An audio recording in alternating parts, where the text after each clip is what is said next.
Pois é, irmão, minha esposa falou aqui agora, né? No meio do vídeo, eu tinha que parar, que nós estamos atrasados aqui para um evento que nós vamos participar, né? Espero que ainda dê tempo, eu vou continuar gravando esse pedaço aqui. Pois bem, meus irmãos, realmente Benjamim, voltando aqui à palavra do Senhor, né? Que ele havia dito que ia acontecer. Então, os discípulos guardaram no coração, tomado, porque ele estava sabendo que ia morrer, e ele preparava seus discípulos para prosseguir o trabalho, sabendo que vai acontecer, né? E isso é muito importante, a gente considerar essa profecia. Bom, ora, acontece que 37 anos depois ocorreu a destruição do templo. A gente conhece a história de Flávio Joséfo, todos os detalhes, né? Como se deu aquele evento, e realmente foi terrível, terrível, terrível. Inclusive a frase de Jesus, não sobrar pedra sobre pedra, lembra que na ocasião de que estava queimando o templo de Deus, derretendo o ouro caiu entre as brechas das pedras, e para tirar aquele ouro, eles arrancavam o alicerce do templo, que eram as pedras, para pegar o ouro que tinha lá no fundo dele, né? Tinha derretido. Então as palavras de Jesus parecem se combinar, não ficou pedra sobre pedra do templo, tudo foi arrancado, foi destroçado, jogado como em tudo. Aí os críticos, judeus principalmente, né, eles alegam que as profecias de Jesus não são profecias de Jesus, porque o livro de Mateus e Marcos, Lucas e João, eles realmente foram escritos direitinho, como a gente lê hoje aqui, no terceiro século, né, 300 anos depois. Então eles supõem que aquilo foi assim, o movimento dos padres, né, sobre ordem de Constantino, que elaboraram essa história, né, do acontecimento depois do acontecido. É que fica fácil você narrar algumas palavras e se juntar com as palavras da história.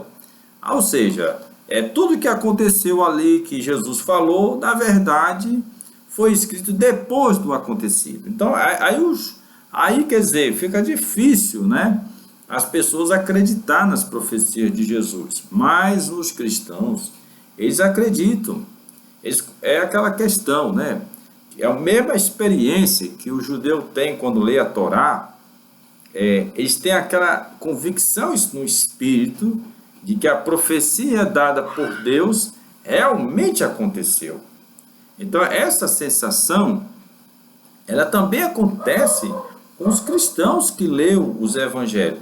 E até você, judeus, quando você lê pela primeira vez os evangelhos, você vai sentir um mover espiritual tanto quanto o estudo da Torá. Então, há um mover espiritual que lhe testifica que aquilo é verdade. Eu não sei se você lembra, eu falei no começo da história de Moisés. Não tem como provar que Moisés existiu, mas a fé, o estudo da Torá, não nega, ela dá em si um testemunho de que tudo aquilo é a verdade. E é a verdade mesmo. A mesma acontece com o livro de Mateus, Marcos, Lucas e João. Quando você lê aqueles evangelhos, por mais que os críticos, que são interessantes, eles são importantes, que eles dão atenção à menoridade dos detalhes, né, a minúcia do detalhe. Eles criticam e colocam essa opinião cética, que o evento foi descrito depois do acontecido. Então, aí não fica claro que Jesus falou a verdade, né? Olha aí, né? Parabéns para os críticos. Parabéns para eles que não acreditam na Bíblia, né? Essa visão, né, deles é terrível, mas é a visão deles, né? Mas aí vamos agora ao ponto mais importante que eu quero trazer a sua atenção, os seus pensamentos. Preste atenção. Se você pegar as profecias de Jeremias, as profecias de Isaías, as profecias de Ezequiel, você poderia ir pelo mesmo raciocínio, o de Daniel, que tudo foi escrito depois do acontecido. Poderia da mesma forma. Não, isso é muita coincidência, é a mesma linguagem, né? É a mesma linguagem. Agora veja uma coisa interessante. As mesmas palavras que Deus, o Eterno, expressa de condenação ao povo de Israel que se desviou da Torá, as mesmas palavras que foram ditas e cumpridas quando os babilônicos chegaram, destruíram aquela cidade, acredite, elas também se cumpriram na destruição do segundo templo. Olha só, né? Porque da mesma forma aconteceu a destruição do segundo templo, né? Uma devastação total ali daquele lugar, né? Você está entendendo o que eu quero dizer? Que as mesmas palavras cumpriram-se na destruição de Babilônia, e em 70 era comum cumprir-se também na destruição do templo pelos romanos. Agora, levando esse mesmo raciocínio, presta atenção, as mesmas palavras de Jesus que se cumpriram no primeiro século, elas também deverão, assim como os profetas, se cumprir no futuro. No futuro, teria uma segunda aplicação. Preste bem atenção. Aí que está o problema. Aí que o joelho bate, aí que treme as bases. Porque hoje os judeus podem dizer assim, não, Jesus falou depois que aconteceu, Jesus morreu, está morto. Este homem não tem mais nenhuma importância. Mas ele está desafiando o seguinte, se de fato Jesus ele é o Messias, e vai fazer como disse que ia fazer, ele agora está falando que haverá uma destruição de Jerusalém. Viu? Inclusive o templo, a área do templo, haverá uma destruição. É o que ele está falando aqui, né? Aí bateu, os nervos ficam assim nervosos. E se houver uma segunda vez que vai acontecer, né? Assim, como no caso dos profetas Jeremias e Ezequiel, cumpriram-se com a destruição do templo. E se agora as mesmas palavras de Jesus se cumprir de novo? Então, o que significa isso? Significa que Israel, o Estado de Israel sionista, desaparecerá, como aconteceu no primeiro século. Porque as palavras de Jesus, ele disse assim no outro texto, céu e terra passarão, menos as minhas palavras. Né? Todas as suas palavras se cumprirão. Então, hoje, o novo povo de Israel, que não reconhece Jesus, nunca tiveram a experiência de ver Jesus cumprir uma profecia. Agora, eles estão diante de uma profecia de Jesus macabra, uma profecia de devastação, viu? Que terá um mesmo parâmetro que teve o primeiro século, né? Você entendeu? Mesmo século. Então, significa o quê? Que o que está acontecendo hoje é o começo do que aconteceu no início da primeira revolta de Israel, lá no primeiro século. Ele está se caminhando para isso. E agora, sabe como foi o início da primeira revolta? Você sabe como começou o início da primeira revolta? Muitos conhecem, outros não. Flávio Josefo explica. Começou com Israel ganhando a guerra. Exatamente. Eles se prepararam tão bem para aquela guerra, e se prepararam muito bem. A primeira revolta, havia muitas milícias, e eles tinham líderes, mas tinham um objetivo só, remover a influência de Roma, e de todos os que apoiavam, viu? E passar por cima da ordem dos sacerdotes, e fazer aquela revolta terrível. Então, se você for ler o livro de Flávio Josefo, pelo menos durante o início da revolta, foi realmente macabro para os romanos. Houve morte dos romanos. Houve morte mesmo. Foram expulsos, foram esmagados. Legiões foram esmagadas. Né? Houve conflitos mesmo é, que dava medo aos romanos. Vamos perder a guerra. Viu? Isso tudo estimulou a força, né, a vontade de vencer, de lutar. E tinha lá, além dos grupos, das milícias que havia em Jerusalém, no território de Israel, havia os edomitas que estavam apoiando aquela revolta. Todos queriam se livrar da influência de Roma, né? Então teve um primeiro estágio em que Israel estava ganhando, as notícias eram boas, né? As vitórias davam uma elevação na alma das pessoas, né? Então, inclusive Flávio Josefo, ele conta em detalhe, as batalhas eram duras, mas eles tinham vitórias, tinham vitória. Então, aí foi que o Nero, né? Aí no começo era o Nero deu ordem para o general experiente de 60 anos, Vespasiano, né, levasse legiões para lá, para abafar aquela revolta, né? E ele tinha experiência para isso. Junto com ele foi seu filho, o general Tito, né? Foram para essa batalha para devastar ali a revolta judaica. E ele fez uma campanha muito lenta, uma campanha muito experiente, né? E ele começando a comer a torta pelas beiradas, né?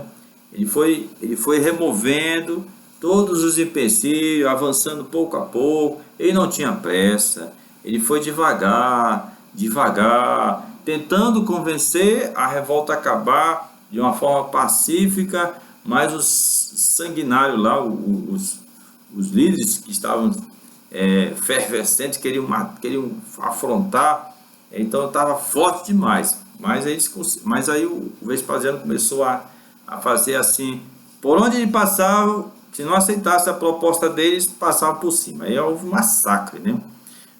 Houve um massacre de vilarejo, homens, mulheres, crianças.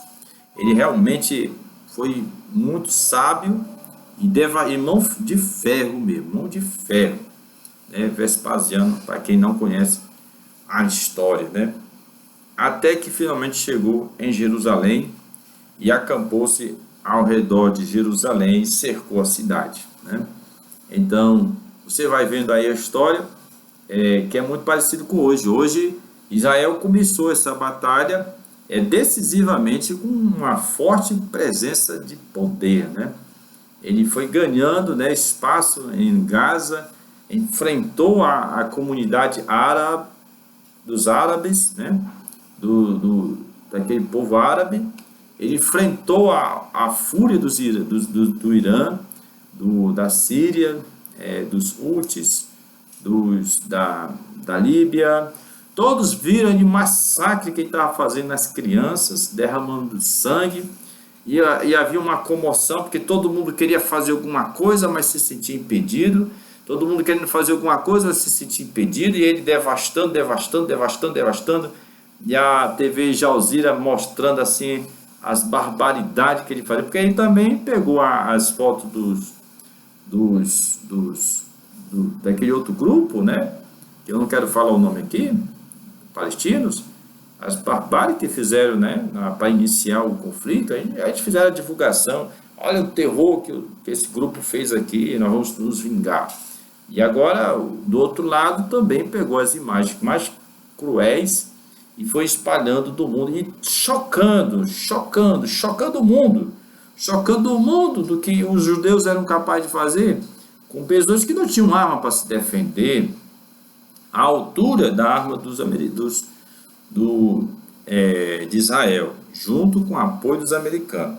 É interessante notar que não só Israel tem culpa nessa devastação da Palestina, como também os americanos são o que abastece, né, a arma de destruição. Então, aí quer dizer, Israel parece que começa ganhando, isso vai dando força, vai dando confiança, né?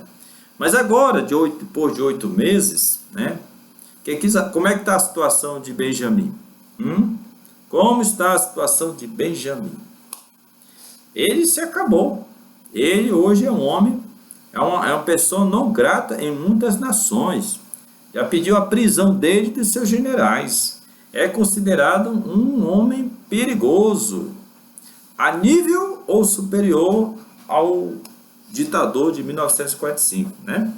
Assim que é visto essa figura do Benjamim Natanael. Ele é uma pessoa que pode ser preso em qualquer parte do mundo. Ele pôs os pés, ele e sua equipe lá. Se sujou. Aí, e tem muito mais para acontecer, né? Então, essa situação de hoje é muito semelhante aos inícios da revolta de 66, né? Da Era Comum. Veja a história de Flávio José, como ele conta em detalhe, né, o crescimento e a preparação, que eles estavam preparados para aquela revolta lá, né, de Roma. Mas, ai meu Deus do céu, mas tinha um problema. É aquela questão, como eu havia falado no vídeo anterior, né? Deus estava puxando eles para dentro do abismo, né? Dando combustível para ele ir avançar para o que vai acontecer, né? O que de fato aconteceu. E eu vou falar isso em outro vídeo, viu? Tá bem? Eu usei a palavra de Deus aqui. Não, eu só fiz as referências, né, do que está acontecendo. Então você, irmão cristão que está assistindo nosso vídeo, que torce por Israel, é bom lembrar que ali existe um Israel que não é Israel sionistas. É Israel que não segue a Torá como tem que seguir, estão seguindo ideais, ideologias humanas, né? Ah, sim, eu me lembrei agora. Me lembrei mais um ponto aqui. Em que situação está Israel? Israel está sendo... ele está prejudicando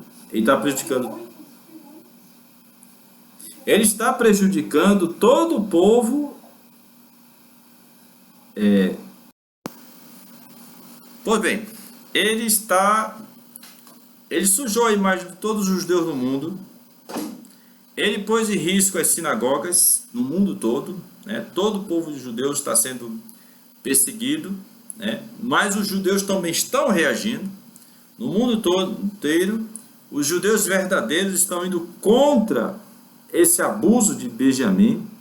O mundo inteiro há movimentos em favor dos palestinos, e judeus estão lá apoiando, dizendo que não aceitam o que Benjamim está fazendo com aquela população.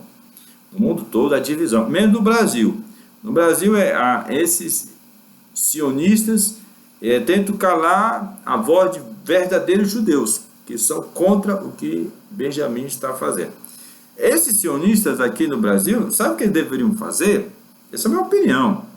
Se são a favor, acredito que está certo, por que não volta para lá para ajudar a guerra? Por quê?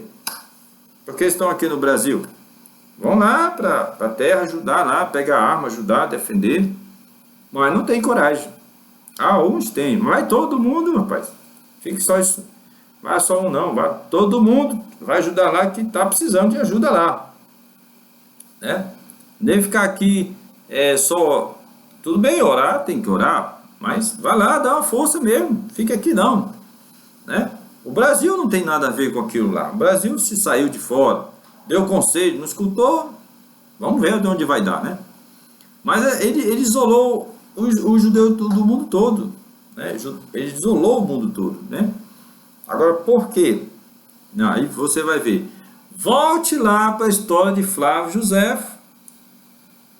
As revoltas fez com que os judeus fossem perseguidos em várias partes do mundo. Vários lugares houve um conflito contra o povo judeu por causa da revolta de Israel contra os romanos. Flávio José explica isso. É a mesma coisa. É uma história que está se repetindo, irmão. Elas estão se igualando. A pergunta é: E o final dessa história será igual? A gente vai ver isso mais adiante, tá bom? Muito obrigado por essa